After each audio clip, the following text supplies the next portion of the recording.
Ævar, hvernig líst þér á riðilinn svo?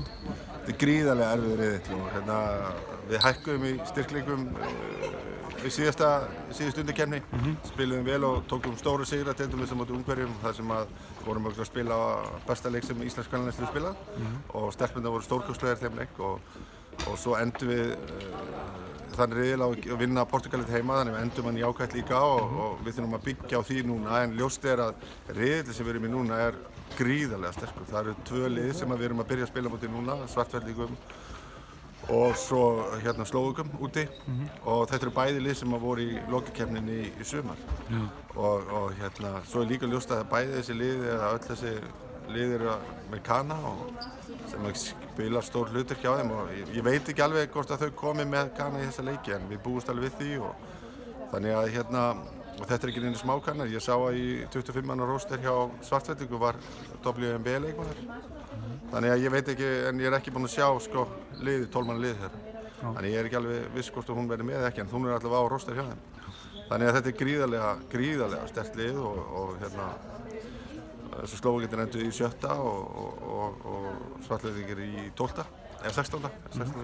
Þannig að við erum að keppa á móti bara stóru þjóðum og svo koma Bosnía þar eftir, við vitum minna þær en held að það sé gríðarlega sterkt liðið líka. Þannig að þetta gríðarlega sterkur og erfiður riðill. Hvernig hópurinn okkar að koma saman?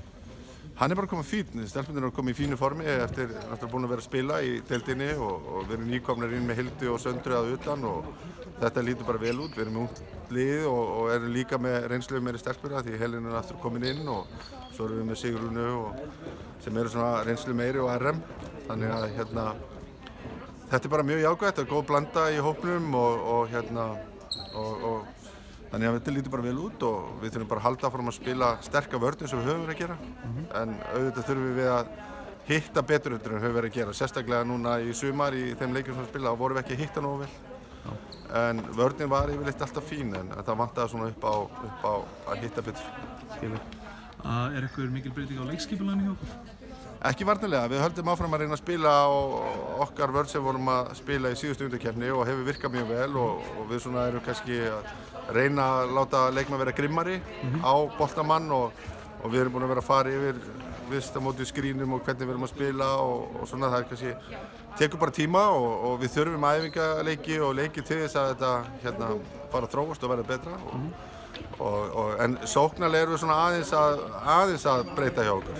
Við erum aðeins komnar í meiri opnanir og erum að svona reyna að teygja aðeins meira á varnarleik andstæðinganna ef þeir eru stórar sem við vitum að þeir eru og þá reynum við að draga þessi stóru menn dálítið út og þannig að við erum að reyna að spila dálítið vítt og reyna að fá meiri færslu í okkar sóknarleik.